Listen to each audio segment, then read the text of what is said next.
For centuries, the galactic empires have expanded, conquering world after world, absorbing species into their vast domains. But there is a hard boundary, an invisible wall where every map simply stops: human space. No one dares to venture beyond. No one asks why. The greatest minds of the galaxy whisper about it, but fear keeps them silent.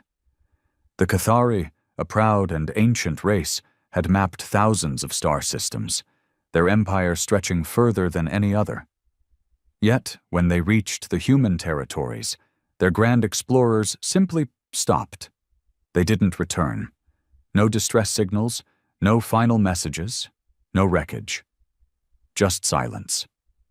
The Galactic Council, a coalition of the most powerful species in the known universe, had long debated the human question. They were an oddity, a species that had clawed its way to the stars through war, bloodshed, and sheer reckless determination.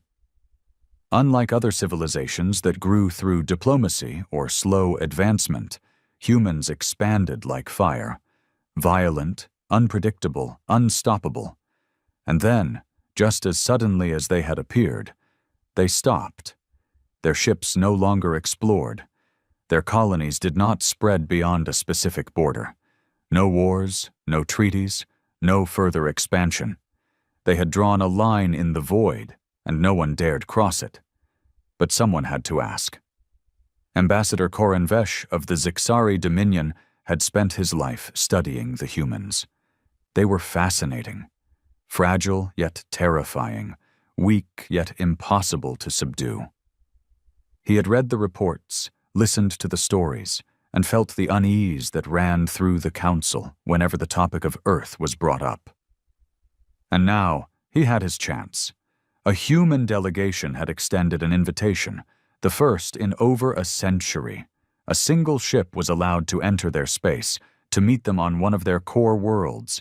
It was an honor, an opportunity, and a warning. Koran knew the risks. Everyone did. No one who crossed into human space had ever returned. But the question burned inside him. He had to know why. So, he accepted. As his ship crossed the invisible boundary, silence fell over his crew. The stars beyond seemed darker, the space itself heavier. Instruments flickered, detecting something wrong. The vast emptiness that had once seemed predictable was now unknowable. And then, the humans sent a message. "Welcome to our space, Ambassador Vesh. We hope you enjoy your stay." Their voices were calm. Too calm. Koran had spent his entire life believing the universe followed a set of rules, but deep down, he knew. The humans had found something out here, something no one else had, and whatever it was, they had made sure that no one else would ever find it. The human escort ship guided Koran's vessel through the void, deeper into the unknown. Unlike the grand warships of the Galactic Council, this human craft was sleek, unassuming, yet something about it unsettled him. It moved with eerie precision, as if it were alive. Every movement was too smooth, too controlled. Koran had seen ships of war, transports, and diplomatic cruisers before, but this was something else, something different. His crew remained silent, watching the dark expanse through the viewing panels. A feeling of unease gripped them all. The ship's sensors still flickered with uncertainty, unable to fully register what lay beyond. It was as if the very fabric of space was distorted here, unreadable. Then, the human voice returned. "We are approaching Sol. Prepare for descent." The words were spoken in perfect standard Galactic, yet they felt cold, artificial. Koran had met humans before, traders and diplomats who carried themselves with an almost arrogant confidence. But this was different. The screen flickered, and for the first time, Koran saw Earth. It was unlike any homeworld he had seen before. Other species cherished their planets, preserving nature in balance with their cities. But Earth was a paradox. Towering megastructures stretched beyond the clouds, yet vast stretches of untouched wilderness remained, as if the humans refused to let go of their past. The planet was alive, not just with civilization, but with something deeper, something ancient. Their ship entered the atmosphere, and Corin felt it immediately. A presence, a weight pressing against his mind. It wasn't a physical force, but something beyond his understanding. He glanced at his crew, and they felt it too. "Something is wrong," one of them whispered. The ship descended to a landing platform, and the doors opened. A group of humans waited outside, their expressions unreadable. Unlike other races that adorned themselves with medals and extravagant robes, these humans wore simple, practical uniforms. Their leader, a woman with piercing gray eyes, stepped forward. "Ambassador Vesh," she said. "Welcome to Earth." Corin studied her, searching for some sign of deception, some clue to the mystery that had kept the galaxy at bay. He saw nothing. No fear, no arrogance, just certainty. They knew something. Something the rest of the universe wasn't meant to know. And he was about to find out why. Corin stepped onto the landing platform, his senses overwhelmed by the sheer presence of Earth. The air was thick, rich with unfamiliar scents. Strange flora, the unmistakable tang of industrial metals, and something else. Something he couldn't place. The human leader studied him with unwavering eyes, her expression unreadable. "I am Director Helena Graves," she said. "You must be tired from your journey." Her voice was calm, polite, yet it carried an underlying finality. Not a threat, not an invitation, just a statement of fact. "My crew," Corin started, but Helena raised a hand. "They will be accommodated," she said, "but your presence was requested alone." Corin stiffened. This was unusual. Every diplomatic meeting he had attended involved an entourage, guards, aides, advisors. But humans had a way of rewriting the rules. He glanced back at his crew. Their unease was palpable, but there was nothing they could do. He gave a slow nod, signaling them to comply. The doors of their vessel shut behind them, and he was alone. Helena gestured toward a waiting transport, a sleek, black vehicle with no visible markings. He hesitated for only a moment before stepping inside. The ride was silent. No unnecessary conversation. No scenery to distract him. The windows were dark, blocking any view of the world outside. Corin forced himself to remain calm. He had dealt with powerful figures before.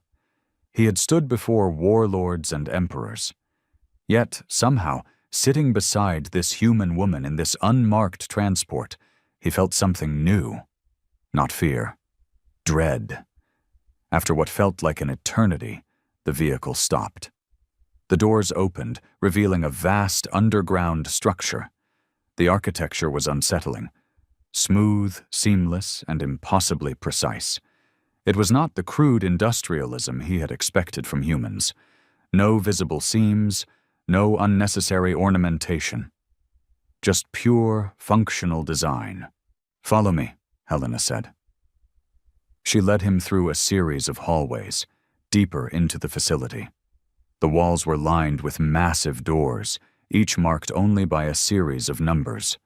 No symbols, no explanations. The air grew colder. Finally, they reached a door unlike the others. It was larger, thicker. It hummed with a power Corin could feel in his bones. Helena placed her hand against a panel, and the door slid open. Inside, the room was dark. A single massive window overlooked something below, shrouded in shadows. Corin stepped closer, peering through the glass. Then the lights flickered on. And he saw it. His breath caught in his throat. His mind recoiled, struggling to comprehend what lay beneath. It was alive. It was enormous. and it was waiting. Corin turned to Helena, his voice barely a whisper. "What is that?" She met his gaze, unflinching. "That," she said, "is why no one crosses into human space." Corin's breath came in short, shallow bursts. His twin hearts pounded against his ribs as he stared through the reinforced glass, struggling to process what he was seeing. The chamber below stretched impossibly far into the darkness, its depths illuminated only by the cold glow of hidden lights embedded in the walls. And at the very center of it all was something. The creature, if it could even be called that, was vast beyond comprehension, its form shifting and undulating as if it were not entirely bound by the rules of this universe. It had no defined shape, no clear anatomy, yet his mind insisted on trying to impose logic onto it. One moment, it seemed like an amorphous mass of writhing tendrils. The next, it hinted at something vaguely humanoid, its elongated limbs twitching in slow, deliberate motions. But the worst part, the part that made his stomach churn, was the feeling of awareness. It was looking at him. Not with eyes.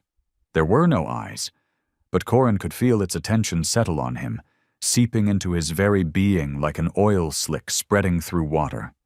His instincts screamed at him to run, to flee, to put as much distance as possible between himself and the entity imprisoned below. But his body wouldn't move. What is that?" he managed to rasp, forcing the words past dry lips. Helena Graves stood beside him, arms folded behind her back, her expression unreadable. She watched Corin, studying his reaction more than the thing below. "This is what we found," she said quietly. Or more accurately, what found us? Corin tore his gaze away from the creature and turned to her, desperate for an explanation. "You captured it?" he demanded. How?" Helena let out a slow breath. "No, Ambassador, we didn't capture it. We contained it." Corin's mind reeled. Containment was a dangerous word. It implied something too dangerous to be let loose, something powerful enough to require constant vigilance. He had encountered species that dabbled in such things, creatures from the fringes of the known universe that needed entire planets to serve as prisons. But this was different. This wasn't a being they had found on some distant world. This was something humans had encountered within their own space, and they had locked it away. His fingers curled against the railing as he tried to keep his voice steady. "Where did it come from?" Helena didn't answer immediately. Instead, she turned back toward the glass, watching the entity below. Its shifting form pulsed, reacting to their presence. "We don't know," she admitted. "We only know that they exist, and that we are not meant to see them." A chill ran down Corin's spine. "They." He swallowed hard. "How many?" Helena finally looked at him, her gray eyes sharp, unwavering. "Too many." Silence filled the observation deck. Corin's mind raced with possibilities, each more horrifying than the last. He had always believed that space, for all its mysteries, followed certain rules, that civilizations rose and fell, that empires clashed, that wars were fought and treaties were signed. But this was something else, something older, something deeper, something that was never supposed to be known. "And this," Corin whispered, barely able to form the words, "is why no one crosses into human space?" Helena nodded. "The other empires assume we stopped expanding out of caution, that we reached the limits of our ambition." She turned back toward the creature, her face expressionless. "But the truth is, we went too far. We saw too much, and we learned the one thing no other species in the galaxy seems to understand." Corin could barely breathe. "And what is that?" Helena's voice was calm, almost too calm. "That we were never alone, Corin felt the weight of those words settle over him like a suffocating blanket. His people, the Zixari, had always prided themselves on their knowledge, their vast archives of star charts and ancient histories. They had mapped thousands of systems, encountered hundreds of species, waged wars, and brokered peace. Yet in all their records, in all their explorations, they had never encountered anything like this. "You should leave," Helena said, her voice softer now. Corin's gaze snapped to her. "What?" She turned fully to face him, her expression unreadable. "We granted you this meeting because we knew you would ask," she said. "We knew that eventually someone in the council would push too far, that curiosity would get the better of one of you." Corin felt a sharp chill settle in his gut. "You're warning me." Helena gave a small nod. "We don't stop others from crossing into human space because of secrecy or power," she said. "We do it because we're containing something, and if the rest of the galaxy starts poking around where it shouldn't, we can't guarantee that containment will hold." The meaning of her words sank into him like ice. The humans weren't isolationists. They weren't hoarding secrets for themselves. They were standing at the edge of something terrible, holding the line. And if that line broke... Corin felt his hands shaking. He wanted to argue, to demand answers, to insist that the Galactic Council had a right to know the full truth. But deep in his soul, he understood.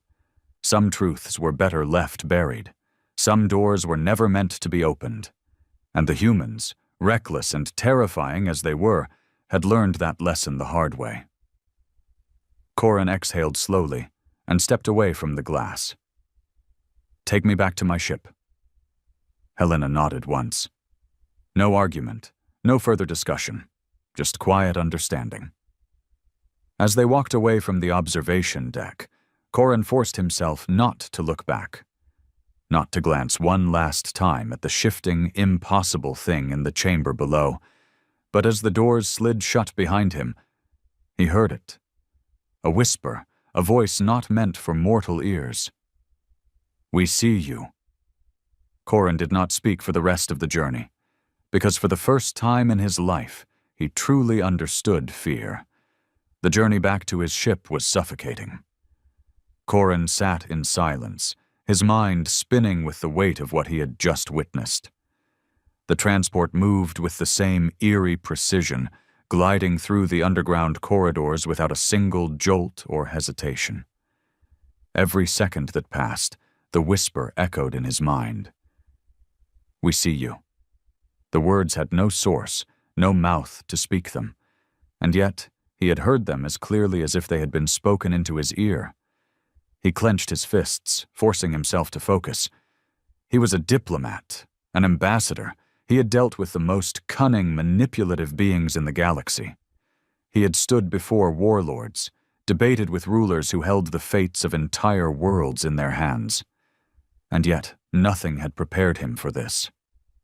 Across from him, Helena Graves sat with her usual composure, arms folded, gaze fixed ahead. She had not spoken since they left the chamber. She didn't need to. Finally, Corin found his voice. It was quieter than he intended. "You've known about them for a long time."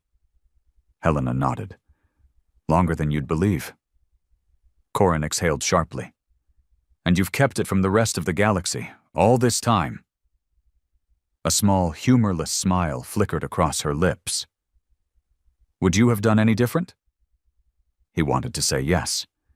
He wanted to insist that the Galactic Council had a right to know, that every species in the universe should be united against a threat of this magnitude. But the words died before they could leave his mouth. He wouldn't have done any different, because this wasn't a war. This wasn't an enemy that could be fought with fleets and weapons. It was something else, something older, something beyond the comprehension of any species that still believed itself in control of the universe. "How many have seen it?" he asked. Helena's expression darkened. "Few. Fewer still who leave with their sanity intact." A shiver ran down his spine.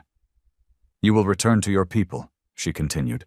"You will tell them that humanity refuses to open its borders, that we will not negotiate our stance, and if they push further—" She turned her head, meeting his gaze. For the first time, Corran saw something in her eyes. Not fear, resolve.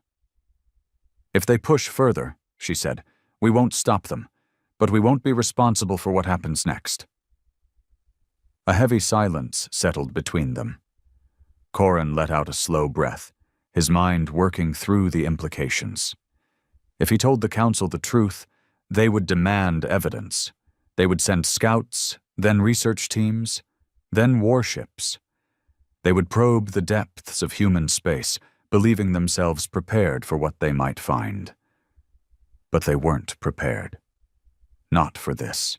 The transport came to a halt. The doors slid open, revealing the landing platform. His ship sat where he had left it, his crew waiting anxiously at the base of the ramp.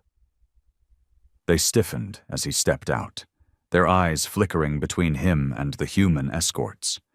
He turned to Helena one last time. "You're not telling me everything." Her lips pressed into a thin line. "No," she admitted. "I'm not." He considered pressing further, demanding to know the rest, but in the end, he didn't. Some knowledge wasn't meant to be gained. Without another word, he strode toward his ship.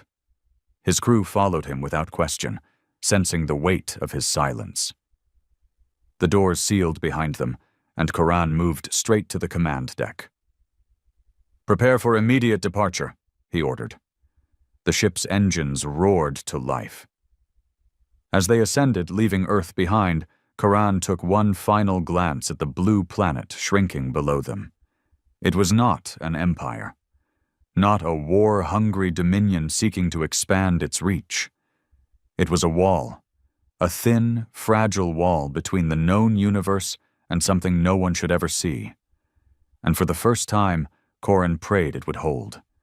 Because if it didn't, nothing would. As the ship broke free from Earth's gravity, Corran remained at the viewport, watching as the blue planet faded into the darkness of space. His twin hearts still thundered in his chest, his mind racing through everything he had witnessed. His crew remained silent behind him, sensing the weight in his stance, the stiffness in his posture. The view of Earth should have been comforting, just another inhabited world, one of many across the stars. But now it felt different. It was a prison. And for the first time in his life, Corran feared what lay inside. "Ambassador?" The voice of his second-in-command, Commander Galactic, cut through the silence. "Are we clear to depart?" Corran nodded, forcing his voice to remain steady. "Set course for the council station. No delays." Galactic hesitated. "No delays?" He cast a quick glance at the planet behind them. "Are we not filing a report with the humans before departure?" "No," Corran said quickly. "We leave now." There was a pause, and then Galactic gave a small nod before turning to relay the orders. The crew, though confused, complied without question. The hum of the ship's engines intensified as they powered up for faster-than-light travel. Corran took his seat at the command console, his hands gripping the armrests tighter than necessary. His mind kept replaying the final words Helena Graves had spoken to him. "We won't stop them, but we won't be responsible for what happens next." It wasn't a warning. It was a promise. The ship lurched forward, stars streaking past the viewport as they accelerated into the void. Yet, no matter how far they traveled, Corran could still feel it. The weight of unseen eyes. The journey back to the Galactic Council Station was uneventful, but Corran found no relief in that. Every moment of silence, every stretch of empty space felt heavier than before. He spent hours reviewing his diplomatic notes, rewriting his report over and over again, trying to decide how much to tell the Council. And more importantly, how much to leave out. When they finally arrived, the station loomed ahead, a massive structure floating on the edge of neutral space, its design a blend of a dozen different species. It was a place of politics, of negotiations, of measured words and calculated alliances. It felt small now. As his ship docked, Corrin straightened his uniform, drawing a deep breath. He needed to be careful.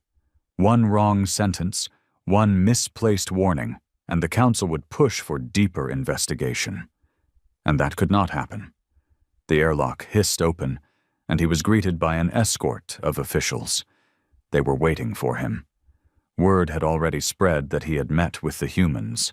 A formal meeting was scheduled within the hour. Corrin didn't have time to prepare further. As he was led through the pristine halls of the council chambers, he kept his expression unreadable, his mind carefully constructing his words. When the great doors to the assembly opened, dozens of representatives from across the galaxy turned to face him, waiting to hear his report.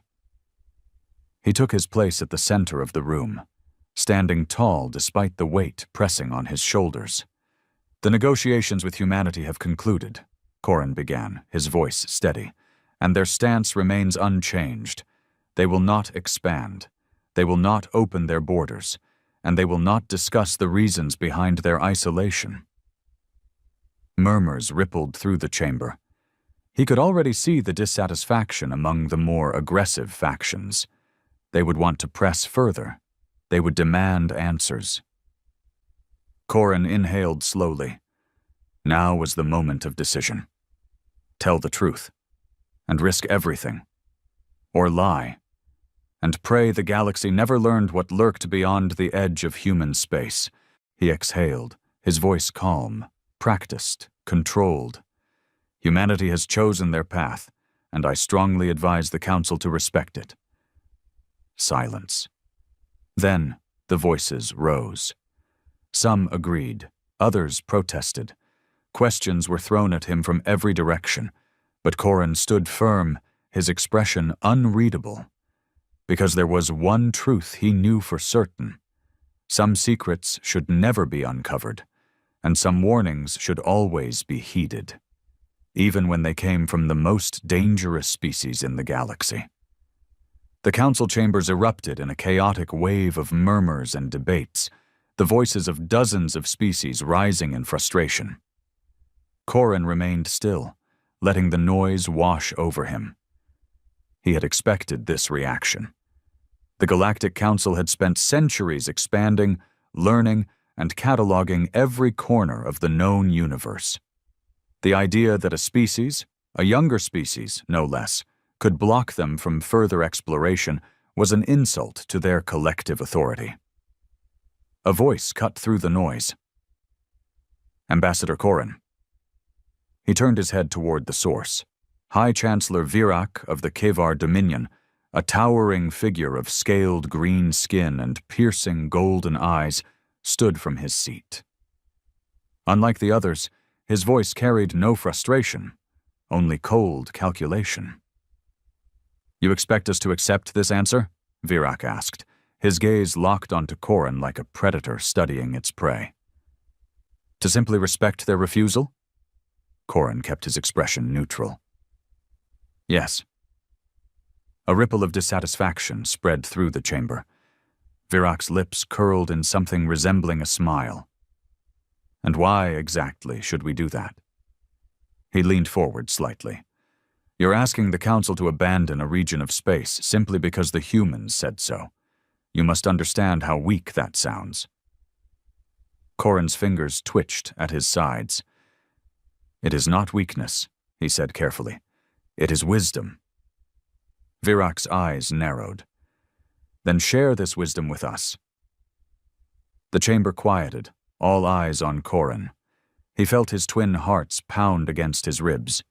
He had expected this challenge, but he still had no perfect answer. Tell them the full truth, and they would demand proof. And proof would mean expeditions. Expeditions would mean ships entering human space. And then the thing that had whispered to him would know. It would see them. Korin forced himself to breathe slowly. "The humans have been within their borders for centuries," he said. "They do not seek conquest, nor do they interfere with the affairs of others. If they wished for war, they would have waged it already. If they wished for allies, they would have sought them out. Instead, they remain contained within their space, not because of us, but because of something they will not name." He let the weight of his words settle before continuing. "And if a species as unyielding as humanity refuses to move forward, perhaps we should ask why before demanding they step aside." Virak's golden eyes gleamed. "Or perhaps," he countered, "they have discovered something valuable within their territory and wish to keep it for themselves." Korin's jaw tightened. This was dangerous. The Kavar Dominion was one of the most ambitious members of the Council. They did not see obstacles. They saw challenges. If Virak believed humanity was hiding something of worth, he would push for forceful intervention. "The humans did not issue threats," Korin said, keeping his voice even. "They did not posture, nor did they attempt to deceive me. They made one thing clear." He looked directly at Virak. "If we enter their space, they will not protect us. They will not take responsibility for what happens to those who ignore their warnings." A murmur of unease spread through the chamber. Some of the representatives glanced at each other, their confidence wavering. But Virak remained unimpressed. "And you believe them?" Korin met his gaze without flinching. "Yes." Virak studied him for a long moment. Then, with a slight scoff, he sat back in his seat. "Your caution is noted, Ambassador." But Korin knew this wasn't over. Virak wasn't convinced, and neither were others. As the debate continued, Korin's stomach twisted with unease. He had done what he could, but it wouldn't be enough. There were too many voices in this room who saw mystery as an invitation rather than a warning. They would send ships. They would try to map what lay beyond the human borders. And when they did, something would look back at them. Korin clenched his hands, a cold dread sinking deep into his bones.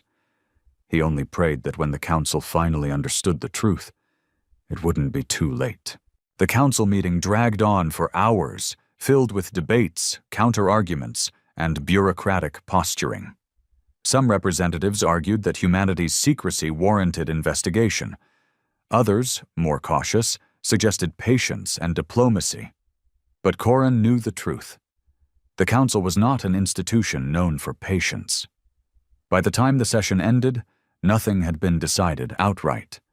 But he saw it in their eyes. The gears were already turning. The powerful factions, especially the Kavar Dominion, would not let this mystery go. As Korin left the chamber, his second-in-command, Velek, fell into step beside him. "They're going to send ships," Korin sighed. "I know. They won't listen to the warning." "I know." They walked in silence for a while, their footsteps echoing in the grand halls of the station. Outside the great windows, the vastness of space stretched endlessly, filled with the lights of arriving and departing ships. Korin wondered how many of them would make it back once they crossed the wrong border. Velek hesitated before speaking again. "What exactly did you see on Earth?" Korin stopped walking. His mind flashed back to the moment in that underground chamber, the whisper, the suffocating presence, the way reality itself seemed to bend around whatever it was that the humans had hidden. How could he put it into words?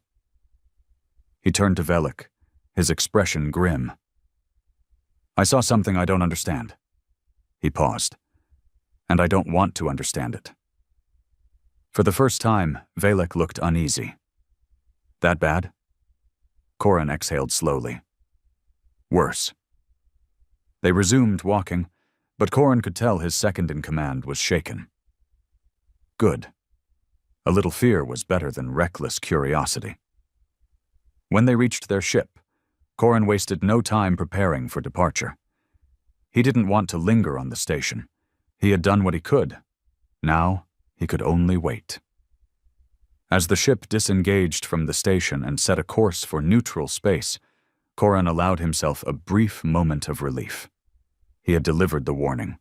The rest was out of his hands. Or so he thought. 3 weeks later, the distress call came. Corin was in his quarters when the alert flashed across his screen. His heart pounded as he read the report. A Kevar scouting vessel had gone missing, in human space. More reports followed in quick succession. Ships sent to investigate had also vanished. No wreckage, no distress beacons, no survivors. Just silence. The Council was in chaos. The Kevar Dominion was demanding answers. The humans gave none. They simply repeated the same message. Do not come here. Do not send more ships. We will not help you. Corin felt a deep chill settle in his bones. This was it. The thing he had feared. Someone had ignored the warning. And now, something was awake. The Council convened an emergency session. Tensions were high. The representatives divided. Some demanded retaliation against humanity for their refusal to cooperate. Others urged caution, fearing an unseen threat. High Chancellor Virac was livid. "We have lost our people," he roared, slamming a clawed fist onto the table, "and the humans refuse to answer for it." Corin sat silently, listening. His mind was racing, piecing things together. He knew, deep down, that the humans weren't responsible for the missing ships. Something else had taken them. A deep dread filled him as he recalled Helena Graves' words. "We won't stop them, but we won't be responsible for what happens next." This was exactly what she had meant. Corin stood. "Chancellor," he said, addressing Virac, "you believe humanity is withholding information. That may be true, but I urge you to consider. What if this is not their doing?" Virac's eyes burned with anger. "Then who else could be responsible?" Corin hesitated, choosing his words carefully. "You assume we are the only ones looking?"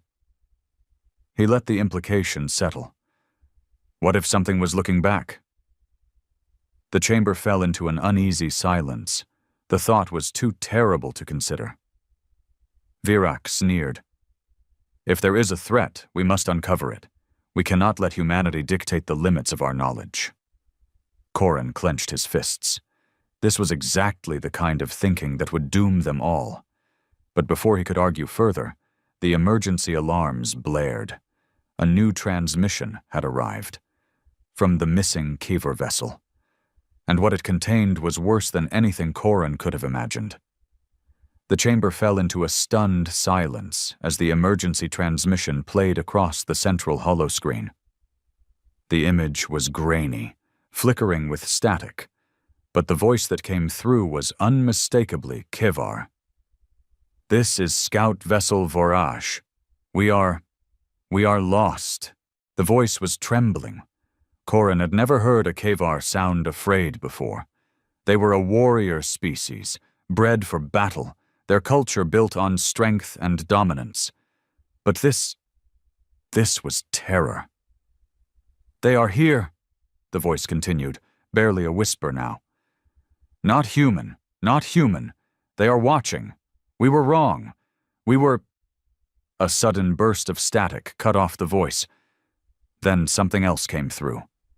Not a scream, not a cry for help, a sound.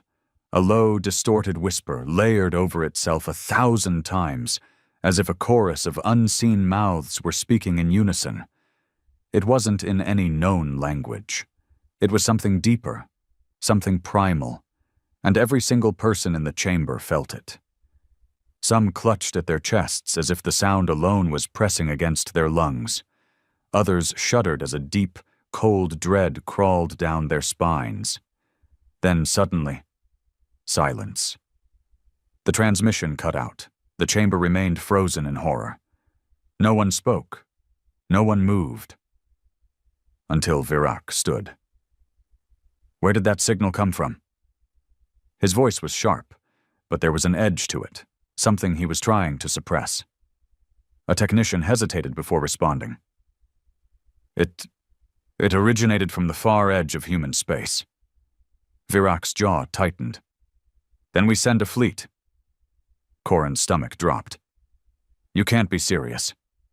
Virak turned to him, eyes burning. We have lost ships. We have lost people. You expect us to sit idly by while— That thing in the transmission, Corin interrupted, was not Kevar. It was not human. It was something else.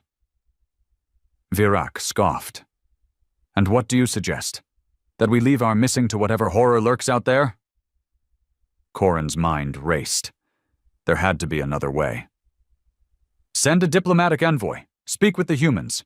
They know what's out there. If we push into their space without understanding— Virak slammed a fist onto the table. Understanding is for cowards. Action is what we need now.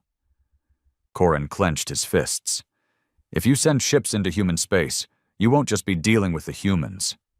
His voice lowered. You'll be dealing with whatever they are hiding from. For the first time, Virak hesitated. Not because he was convinced, but because the fear in the room was palpable. The transmission had shaken the council. They all felt something unnatural in that whisper, something beyond their comprehension. But warriors like Virak did not yield to fear. They fought against it, and Corin knew deep down that no argument would stop him now. Virak turned away. We mobilize a fleet. The fleet arrived at the edge of human space 2 standard weeks later. Corin had not been invited. He had not been consulted. He had only received a brief, cold message from Virak. Stay out of the way. And so he did. He stayed in his own vessel, stationed at a distance, monitoring the situation from afar, watching, waiting. At first, nothing happened. The Kevar fleet sent out long-range scans. They found nothing. No wreckage, no human defenses mobilizing, just empty space. And then the whispers began. Not over comms, not over any known frequency, inside their minds. It started as an itch in the back of their thoughts, a quiet presence, a feeling of being observed. Then the voices grew louder. One by one, crew members began reporting hearing something, a whisper just beyond the edge of comprehension. And then the shadows came. They weren't ships, they weren't life forms, they weren't anything the Kevar had words for. They were just there, watching, waiting. One Kevar vessel opened fire, and that was when the screaming began. It didn't come from comms. It came from the ships themselves, metal twisted, hulls bent, as if unseen hands were crushing them from the inside out. Some ships tried to escape, only to vanish mid-flight, winking out of existence without a trace. The flagship tried to transmit a distress signal. The last words the fleet sent back to the council were, "We were wrong." Then, silence. The entire fleet was gone. Not destroyed, not obliterated in battle, simply erased, as if they had never been there at all. 3 days later, Corin sat alone in his quarters, staring blankly at the void outside his viewport. He had known this would happen. He had tried to stop it. And yet, even he had not expected the sheer, unfathomable finality of it. The Kevar Dominion was in chaos. The council was shaken to its core. Even Virak, the arrogant, unshakable warrior, had disappeared, lost to whatever force had claimed his fleet. Humanity remained silent. No threats, no warnings, no reaction at all. As if this outcome had been inevitable. As if this was not the first time it had happened. A private message appeared on Corin's screen. From an anonymous sender, a single line of text. "We told you not to look." Corin closed his eyes. Somewhere, out in the darkness, something was awake now, and it knew they had seen it. The message sat on Corin's screen, its meaning sinking deep into his thoughts like a stone in a vast black ocean.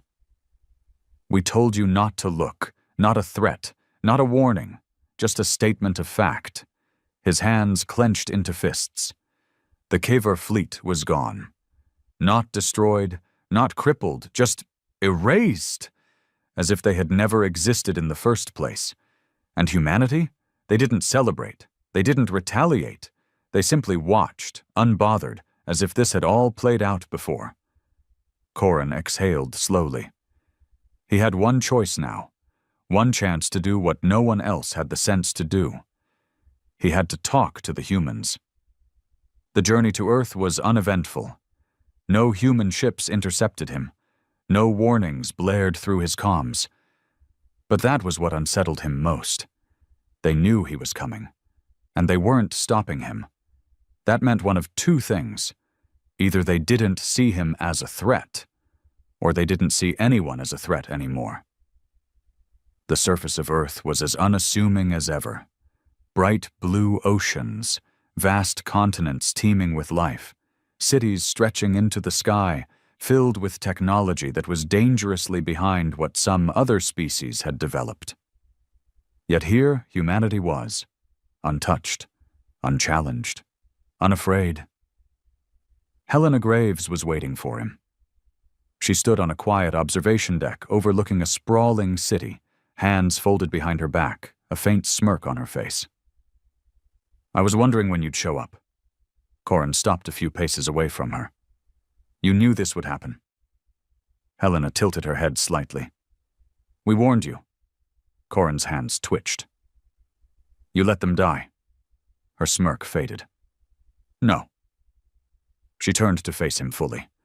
"We let them make their own choice." Corin growled in frustration. "And what is this thing? The one that took them? What did they wake up?" Helena studied him, as if deciding how much to say. Then she sighed. "It's not a thing, Corin." He froze. Something in her voice made his skin crawl. "It's not a species, not a force, not even a god." She looked out over the city again. "It's the space between things." Corin's pulse pounded in his ears. "I don't understand." "You don't need to." Helena's gaze was distant now, her voice quieter. "We learned a long time ago that some questions shouldn't be asked, some doors shouldn't be opened. But every species that rises, that builds, that hungers for more, they all make the same mistake. They think the void is empty." She turned back to him, her expression unreadable. "But the void isn't empty, Corin. It's just silent. Until someone makes the wrong kind of noise." His breath caught in his throat. The Kaver fleet hadn't been destroyed. They had been heard, and whatever had heard them had reached back. Corin shook his head. That doesn't make sense. How could you know all this?" Helena smiled, but it was a sad, tired kind of smile. "Because we were the first ones to look." The realization struck him like a physical blow. Humanity had already made this mistake, long ago, and they had survived. Corin stepped back, his mind racing. "You're keeping it contained?" "As much as we can." "But for how long?" Helena exhaled. "For as long as we don't repeat the mistakes of others." Corin looked past her, at the vast, thriving planet of Earth, a species that had stopped expanding, that had stopped reaching too far, that knew better than to challenge the unknown. And now he understood why the galactic map ended at human space. Not because humans were a threat, but because humans knew where the real threat lay, and the rest of the galaxy was too arrogant to listen. Corin turned, his stomach churning with unease. "What happens next?" Helena's voice was steady. "That depends." "On what?" She met his gaze, and for the first time, Corin saw something behind her eyes, something ancient, something haunted.